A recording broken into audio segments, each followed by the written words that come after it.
Welcome to International Management, the podcast that breaks down the core challenges and strategies of global business. Based on Orlando Casabon's scripts for his international management class, each episode offers practical insights, clear strategies, real-world examples, and expert guidance to help you navigate complex global landscapes. For additional resources, visit casabon.com. Now, let's dive into the essentials of international management.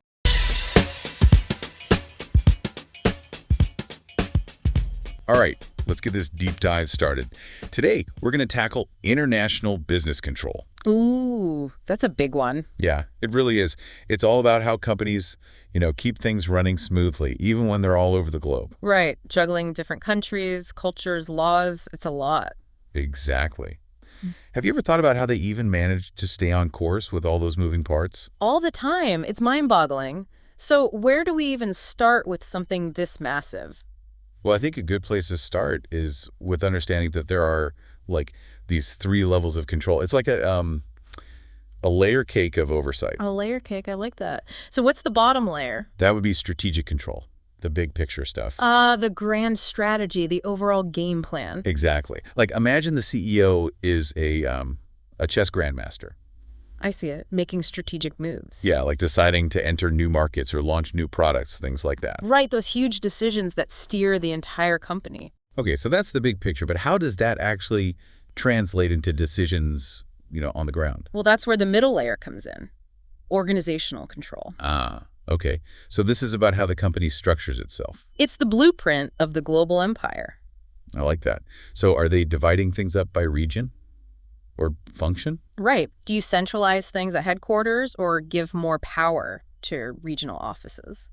And I'm guessing there's no one right way to do it. Absolutely not. It all depends on the company, the industry, all sorts of factors. Take Nestle, for example. Oh yeah, Nestle, they're everywhere. Exactly. They've got a very decentralized structure, lots of autonomy for regional managers. So they really trust their people on the ground. They do, but then you have companies like United Distillers, the folks behind Johnny Walker. They're much more centralized. Interesting. So different strokes for different folks. But back to Nestle for a sec. Wouldn't that much freedom lead to inconsistencies? I mean, wouldn't their brands feel different in different places? That's where those performance standards and communication come in. Nestle might give local managers flexibility, but they still have strict quality control and branding guidelines. So it's about finding that sweet spot. Local flavor, but global consistency. Exactly. It's like giving each musician in an orchestra some room to improvise, but within the overall structure of the composition. I like that, a global jazz band. But what about the day-to-day operations? How do you control that when everyone's spread out? Well, that, my friend, is the top layer of the cake. Operational control. The icing on the cake. Exactly. This is where the rubber meets the road, managing those daily activities across borders. So are we talking tracking sales and inventory, making sure production is on target? All of that. Plus, monitoring employee performance, even if those employees are thousands of miles away. Wow, that sounds like a logistical nightmare. How do you even begin to wrap your head around all of that? Well, the key ingredient, in my opinion, is information. The right information has to flow to the right people. So it's about communication. More than that, it's about having the right systems in place to gather and analyze that information. Okay, so we're not just talking about casual chats. We're talking real systems. But isn't that incredibly complex to set up? Well, there's a basic 4-step process that most companies use. It starts with setting clear targets. Targets. Okay, so everyone knows what they're aiming for, and then you got to measure what's actually happening. Are you meeting those sales projections? Is production on schedule? Right. See how things are stacking up against the plan. Okay, then what? Then you compare those measurements to the targets. Are you on track, exceeding expectations, or falling behind? And then you got to take action based on what you find. So it's a constant cycle of setting goals, checking in, and making adjustments. That's it. It's like training for a marathon, You set a plan, track your progress, and adjust your training as needed. But I imagine it's a bit more complicated when you're dealing with a global company and all the cultural nuances. You're telling me. And that brings us to something we can't forget about, the human element. Yeah. Because at the end of the day, it's people who make these systems work or not. Exactly. And people are complicated. We have different motivations, different ways of doing things, and when you throw in different cultures, it can get tricky. Oh, I bet. So it's not just about setting up the systems, it's about understanding the people. Right. You need cultural sensitivity, clear communication, and a willingness to listen. Because if people feel micromanaged or like they're not being heard, I bet they'll resist the whole system. Absolutely. It's about creating a culture of collaboration, not dictatorship. And speaking of tools, there are some really concrete ones that companies use. Oh, like what? Well, one of the most fundamental is the accounting system. The language of business. Exactly. A good accounting system keeps things transparent, helps track finances, and makes sure everyone's on the same page. So it's kind of like the backbone of the whole control structure. I'd say so, but you also need things like policies and procedures. Those written guidelines that everyone's supposed to follow. Yes. They outline how things should be done, from ethical conduct to, how to file an expense report. So it's about setting those clear expectations. But do they really cover everything? It seems impossible to have a rule for every situation. You're right, they don't. It's more about establishing principles and guidelines that can be applied flexibly. So it's like a roadmap, not a set of rigid instructions. Perfect analogy. And then alongside those policies, you have performance metrics. Metrics. So we're talking numbers now. You bet. These are the things that track progress, like sales targets, customer satisfaction scores, and all those data points that companies love. So it's like a dashboard giving you a snapshot of how things are doing. That's it. Yeah. And just like the balanced scorecard we'll talk about later, these metrics can be tailored to different parts of the company. Right, so everyone has the information they need to see how they're doing. But with all those metrics, doesn't it get overwhelming? How do you even know what to focus on? That's where good leadership is crucial. They need to identify the most important metrics and make sure everyone understands them. Okay, makes sense. But you mentioned the balanced scorecard earlier. What is that exactly? Well, it's a really interesting concept that goes beyond just the numbers. It says, yes, profit is important, but so are other things. Okay, I'm intrigued. What other things are we talking about? Things like customer satisfaction, internal processes, and learning and growth. So it's a more well-rounded view of how a company is doing. Exactly. It's about finding that sweet spot between profit and purpose. And I bet it can be adapted to different levels of the company. Absolutely. The CEO might have a big picture scorecard, while a regional manager has one specific to their area. Makes sense. Everyone's rowing in the same direction, but focused on what's relevant to them.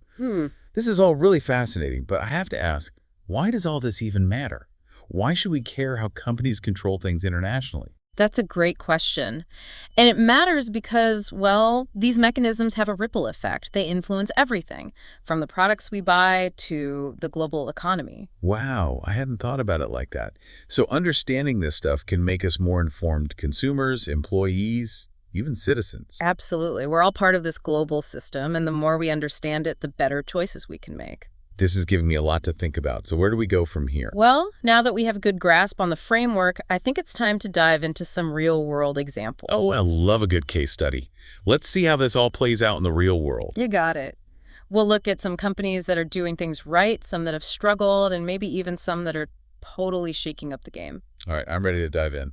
So you promised some case studies. I'm all ears. All right, let's jump right in. How about we start with Nestlé, a true global giant. Oh, yeah, they make like everything. Chocolate, coffee, baby food, you name it. But I thought they were known for being like super consistent with their brands worldwide. They are, but what's interesting is that they achieve that consistency through a pretty decentralized structure. Really? That's kind of surprising. I'd think they'd need tight control to keep everything, uniform. You'd think so. But they've found that giving regional managers more autonomy actually works better. Interesting.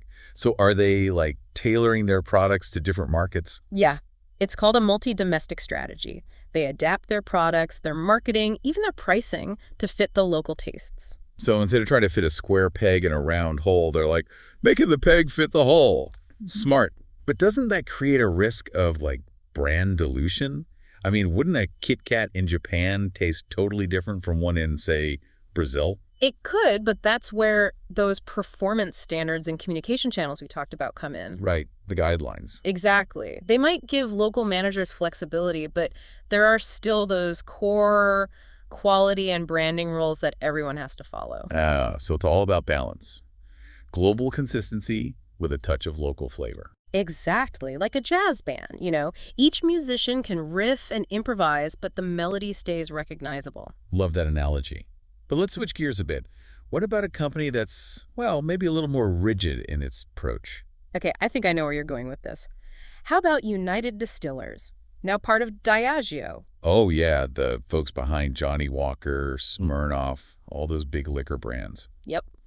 They operate in a very different world. It's a highly regulated industry, and consistency is crucial for their brands. Right, because a Johnny Walker Black Label should taste the same, whether you're in London or Tokyo. Exactly. So their approach is much more centralized. They have standardized processes for everything. So not much room for local improvisation in this band. Not as much. They prioritize creating those globally recognizable brands that can be sold consistently across different markets. So it's like a well-oiled machine. Everything's calibrated to deliver the same experience. But does that mean there's absolutely zero room for local adaptation? There's always some, especially when you're dealing with marketing and distribution. Different cultures have different drinking habits, different legal restrictions. So they might tweak the marketing to resonate with different audiences, but the core product remains the same. Exactly. It's about finding that sweet spot between global standardization and local sensitivity. What's fascinating about this topic is that there's no single right answer. I'm seeing that. Every company has to figure out what works best for them.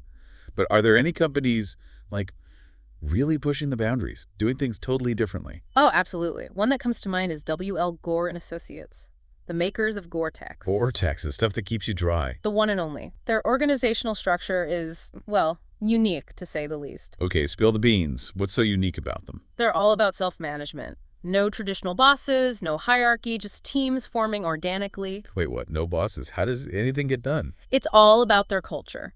They have strong shared values, a commitment to transparency, and a deep trust in their employees.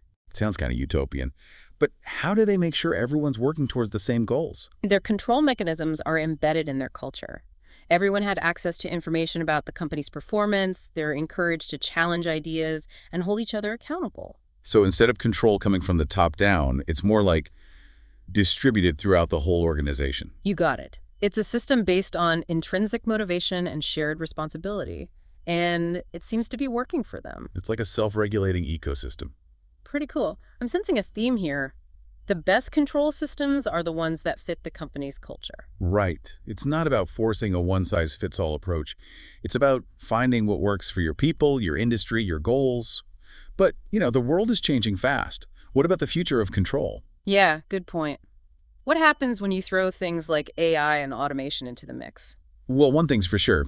Companies are going to have even more data at their fingertips. Imagine having real-time insights into every aspect of your global operations. Wow. It's like having a superpowered nervous system. But won't that just lead to more micromanagement? More control? It could, but it doesn't have to. Technology can also be used to empower employees. Imagine giving people real-time feedback, helping them make better decisions, automating routine tasks. So it's not about replacing human judgment, it's about augmenting it. Exactly. And that brings us to another important trend, the need for more agile and adaptable control systems. Agile. So like being able to pivot quickly when things change. That's it. In today's world, things move fast. Companies need to be able to respond to new challenges, new opportunities, new disruptions. No more slow bureaucratic processes. Right. And that means empowering people at all levels to make decisions and take ownership. So it's less about command and control and more about empower and enable. I like that. The future of control is about building systems that are flexible, responsive, and human-centered. And you know what? This doesn't just apply to big companies. Oh, you're going to blow my mind again, aren't you? What do you mean? These principles can apply to our own lives. Think about it. We all have goals, we all face limitations, we all need ways to manage our time and resources. I never thought about it like that, but you might be onto something. Stay tuned, because next we're going to explore how these principles can be applied on a personal level. Okay, so you're telling me we can apply these like big business ideas to our own lives. I am. It might sound kind of weird at first, but hear me out. Okay, I'm all ears. We were just talking about the balanced scorecard, right? Right. Looking at all those different aspects of performance, not just the financial stuff. Exactly. And you can apply that same idea to your personal goals. Think about it, what's really important to you. That's a big question. I guess like health, relationships, personal growth. Exactly. Those are all crucial aspects of a balanced life. So instead of just focusing on, say, making more money this year. You'd also set goals for those other areas, like working out more, spending time with family. Right. Learning a new skill, volunteering in your community, whatever aligns with your values. It's like a balanced scorecard, but for your life. I kind of like it. But how do you actually, make one? It starts with defining what success means to you. What are your priorities? What kind of life do you want to create? So it's about getting clear on what really matters.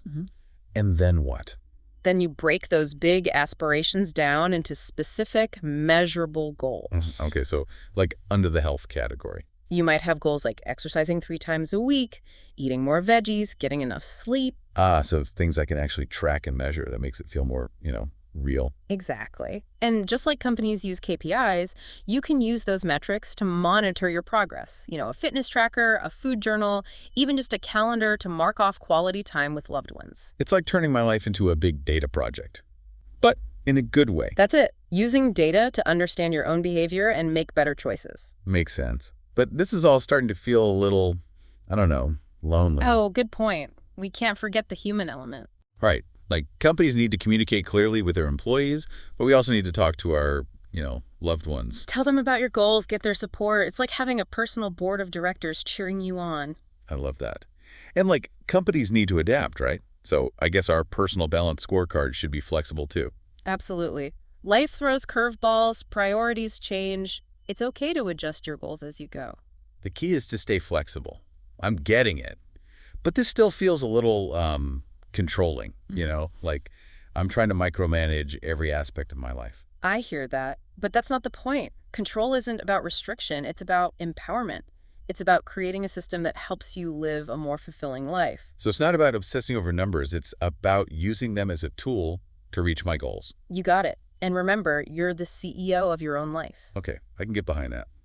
This has been a total mind shift for me. I'd never thought about these business principles in a personal way. I'm glad to hear it. Well, deep divers, we've reached the end of our deep dive. I hope you found this as eye-opening as I did. It's been a pleasure exploring this with you. Remember, control is about empowerment, not restriction. It's about using these tools to create a life you love. And on that note, it's time to sign off. Until next time, keep exploring, keep learning, and keep diving deep.